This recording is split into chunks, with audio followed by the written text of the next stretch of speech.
Di dalam sejarah gereja pernah ditulis sejarah Martin Luther yang terkenal sampai hari ini. Malam itu dia lagi nulis Alkitab, karena masih disalin Alkitab, belum ada mesin cetak. Waktu dia lagi nulis Alkitab pakai tangan, bayangkan itu. Tiba-tiba setan datang, membawa tuduhan, surat isi tuduhan. Martin Luther sempat shock. Betul, itu yang dia buat dulu. Ditulis semuanya oleh iblis. Waktu kamu umur 6 tahun bagaimana, umur 7 tahun ngapain, terus. Waktu Martin Luther terkejut dengan tuduhan itu, hatinya tergoncang. Tiba-tiba Roh Kudus ingatkan dia.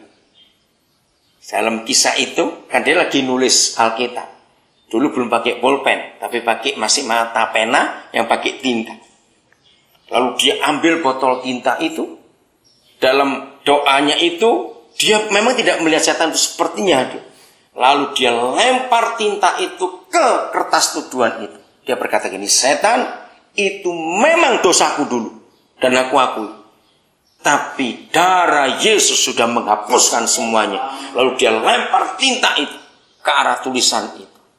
Nah, kisah itu menarik sekali. Saudara, tidak ada Tuhan di dunia ini. Ingat, ada jutaan Tuhan di dunia. Masing-masing agama punya Tuhan. Tapi hanya Yesus Tuhan kita yang berkata, kalau kamu mengaku dosa dan bertobat, maka dosamu dihapuskan, kamu disucikan. Hanya Yesus Tuhan kita, katakan amin.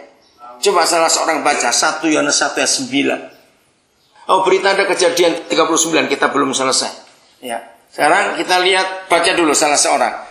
Maka itu kalau datang tuduhan, biarlah ini yang kita ucapkan. Jika kita mengaku dosa kita, maka Dia adalah setia dan adil. Siapa ia di situ? Tuhan, setia dan adil. Lanjut.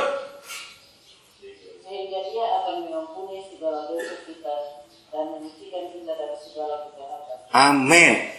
Saudara, garis bawahi 2 kata kerja penting. Mengampuni dan menyucikan. Mengampuni, kalau dalam bahasa Yunani, artinya menutup. Lihat di depan ini ada meja, ditutup kain hijau. Kalau di dalam ada kotoran, kita nggak lihat karena ditutup. Tapi kalau kita buka penutupnya, kelihatan tidak. Nah, ini bedanya Tuhan Yesus dengan Tuhan yang lain. Tuhan yang lain tidak bisa menyucikan, dia hanya bisa mengampuni atau menutup saja. Kalau ditutup, masih kelihatan. Nah, manusia seringkali hanya bisa mengampuni dosa orang, tapi tidak melupakan. Nah, ini yang bahaya.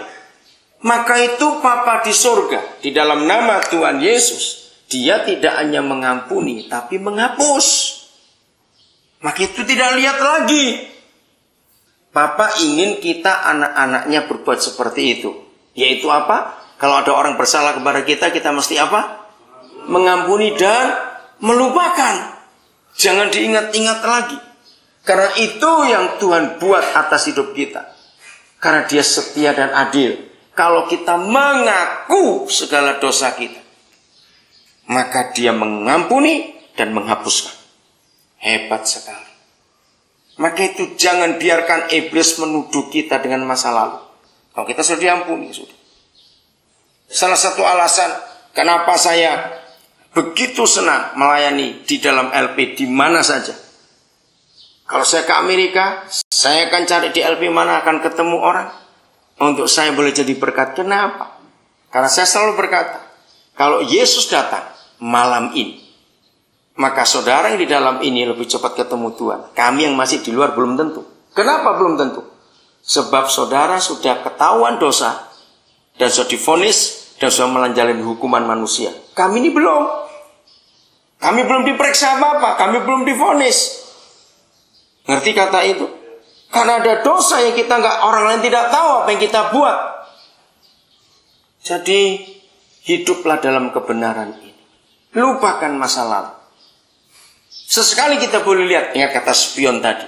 Tapi jangan terus-terus melihat. Kalau kita harus melihat lagi ke belakang, itu tujuannya cuma supaya kita apa tadi? Apa dan apa? Menyesal dan kecewa. Supaya kita bisa maju. Tapi jangan lihat ke belakang terus. Kita lihat lagi Yusuf. Terjadi apa dengan dia? Akhirnya vonisnya datang. Kejadian pasal 39. Yang lain gantian baca ayat 20. Ayo cepat yang lain baca. Ya. Nah. Jadi kata itu tempat tahanan-tahanan raja dikurung. Kalau istilah sekarang ini tahanan politik. Kita tahu bukan bedanya tahanan politik dengan tahanan pidana? Kita tahu. Mana lebih berat? Politik lebih berat. Tempat tahanan-tahanan raja dikurung. Habis hidupnya. Mengerikan sekali. Tapi lihat ayat 21. Dahsyat sekali. Yang lain silakan baca 21. Nah, kata itu penting. Tetapi bagaimana? Tuhan menyertai Yusuf. Ini yang mengagumkan. Sehingga apa? Ya, melimpahkan kasih sayangnya. Terus, yang kuat suaranya? Hebat sekali. Mendapat kesayangan. Berarti kepala penjara, kalapasnya melihat ada Tuhan menyertai Yusuf. Ini yang mengagumkan sekali. Maka itu Yusuf tidak kecewa dan marah kepada istri Potifar. Dendam pun tidak. Dia menjaga hatinya. Kalau saudara sambil menunggu hari pembebasan saudara, kita harapkan remisinya bisa panjang. Kita harapkan waktu untuk saudara bisa buat PB, pembebasan bersyarat bisa terjadi. Kita berharap. Tapi lebih daripada itu, berharaplah pada Tuhan. Amin, berharaplah pada Tuhan. Saya mau tekankan lagi sekali. Vonis pengadilan kita harus terima. Tapi jangan marah. Ada vonis lebih tinggi lagi dari Tuhan kita sendiri. Itu yang buat kita mau ke arah mana melangkah. Yang penting hati kita. Jangan dendam dan kecewa marah kepada siapapun juga. Lihat ke depan. Buatlah rencana. Baik bagi saudara yang akan segera bebas maupun yang masih lama. Jangan saudara diam. Buatlah rencana. Kalau aku bebas aku mau buat apa? Susun dari sekarang. Dan hidupi rencana itu. Katakan amin. Saya berkata, kamu itu mimpi. Tunggu dulu. Yusuf itu mimpi. Betul? Ingat mimpinya itu. Dia kan jadi orang hebat. Dari mana ceritanya? Tapi mimpinya dia hidupi. Dia yakin akan terjadi itu.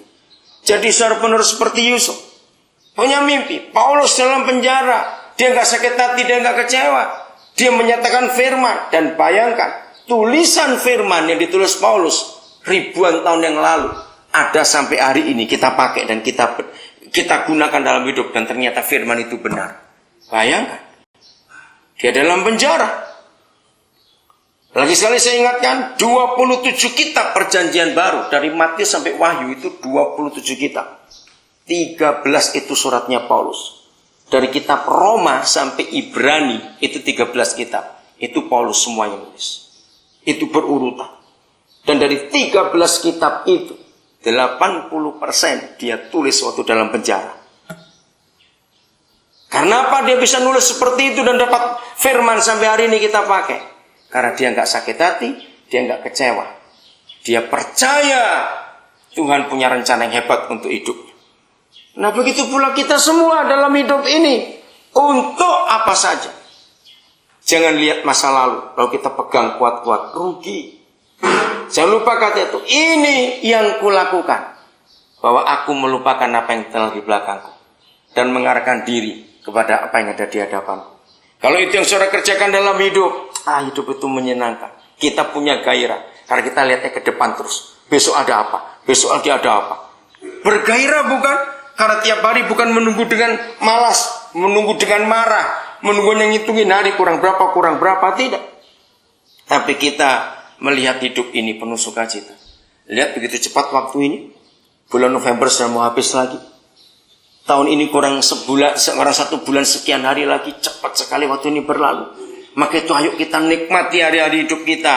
Karena Tuhan sayang kita semuanya. Buang masa lalu. Kita lihat ke depan. Apa yang Tuhan mau kerjakan, mau sediakan buat kita semuanya. Yeremia 29 ayat 11. Yang lain membaca.